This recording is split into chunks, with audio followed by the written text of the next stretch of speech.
Well, good afternoon, everybody. And it's late afternoon, almost evening. Beautiful day here in Alabama. Almost 80 degrees today. Plants are headed outside tomorrow. We're still getting down to about 51 tonight, and then we're starting to be 60s starting tomorrow. Let me show you what I'm up to if I can get my voice to work. My voice kept cracking up over and over, really bad, and still having a little bit of trouble with it, but I tried for several minutes trying to get things to work, couldn't get it to work. Messed up a couple of videos, and finally I went inside and took a spoonful of Mr. Jackson's honey that he brought me, and wow, it smoothed things right out. Again, thank you, Mr. Jackson. That is an Anaheim pepper that the mama brought home. Said, I haven't grown peppers in a while. She wanted me to grow a pepper for her. I said, okay. Probably shouldn't push it on tripod. This is cocoa and perlite. I love cocoa. It's a wonderful, wonderful product. It's a sterile product, contains no nutrients or anything. You have to give it all the nutrients. It looks like dirt, but it isn't. The great thing about cocoa is, one of the things is like that right there. It's not dirt. It's more like brown sawdust. It's just something to hold the plant in and absorb some moisture. Knowing how to use it, it's a great, great product. I'm going to experiment with some of this on some Phalaenopsis too, and I think they're going to do really, really well in it. But that's for future shows. Anyway, here's what I'm up to. This is Cocoa Tech. This is a 11-pound brick of cocoa. You can add 9 gallons of water to this. Drop it in a big container like a trash can or something, or a cooler, or it makes around 2. I can't remember. 2 cubic feet of cocoa core is what it makes. Will expand up to 5 times its package size.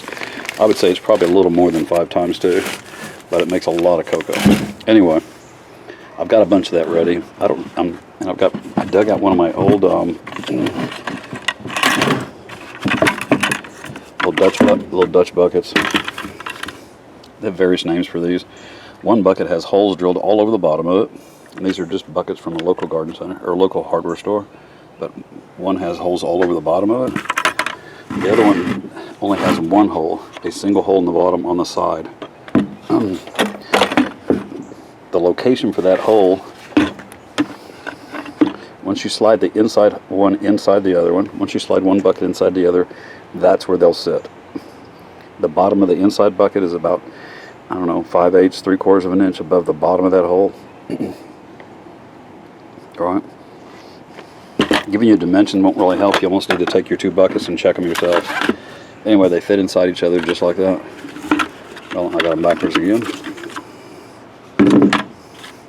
You put the media in that, and you drop it into there. It creates a reservoir on the bottom, and whenever you feed this, it flushes through the pot, through the media, down through it, creates a vacuum, sucks all that oxygen down into the into the root zone, flushes out the reservoir down below, comes out the hole, and then leaves a fresh set of nutrients in the bottom of the plant, in the bottom of the reservoir for the plant to feed off of. When you first put a plant in here, like a pepper or tomato, you have to water it from the top quite a bit, and I always water them from the top, but because that's how it flushes it out. But you have to water them a little more often is what I mean. Once the roots get down and hit that reservoir and they pop out the bottom through those holes like that, it'll just take off. The plant will just explode. Anyway, and it's a different kind of nutrients. It's the same kind of nutrients I'm using. I'll use the calcium nitrate and stuff like that, but I'll be feeding, I might start 150 parts per million, but I'll be feeding, maybe 5, 6, 7, 800 parts per million here once we get going. And we'll see how quick this plant will grow and how fast it'll grow. Right now I'm just going to take it out of the peat mix that it's in. I'm not going to take it completely out. I don't need to clean the roots off completely. I'm just going to take a good portion of it off, and I'm going to mix in some of this cocoa with it and some fresh dirt, and I'm going to put it back into a little bit bigger pot right now just to get some roots and get it acclimated into this. And then once it gets a little bit bigger root mass, and I know it's sucking in some nutrients, plus I can feed it with some proper hydroponic nutrients for the next week or so, and it'll fill that pot up fast, I believe. At that point, I'll move it into the bigger one, and we'll let it take off and see what happens. Anyway, pop it on a tripod. Hopefully you can hear some of this. It's not just all dogs barking in the background.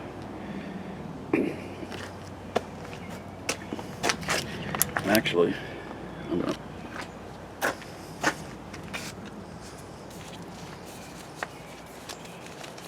Let me pop this out in a flower bed.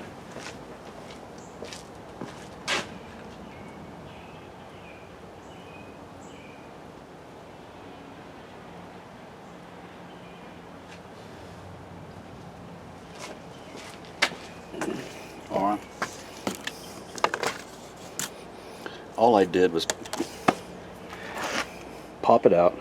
I took some of the soil, just loosened it up a little bit. Take some off the top, loosened it up a little bit, and that's about it. I'm going to plant that in there, and just like I would with potting soil, this is a mixture of cocoa and perlite. I can hold it nice and I can hold it straight with two hands here.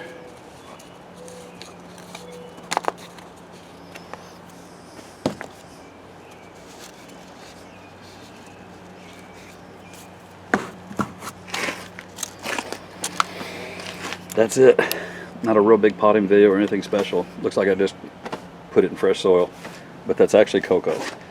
There's a little bit of peat and stuff in there, but not a whole lot. So anyway, I'm gonna give it a good watering right now. The main thing I'm gonna do is give it some CalMag, and it's a little on the pale side. I'm gonna give it a little bit of CalMag and see what happens. See if it doesn't darken up and green up, and a little bit of magnesium at the same time. And see what happens to it. And I'll show it again in a couple of days, and we'll monitor the root growth, and we'll get it in the other hydroponic pot and see what happens.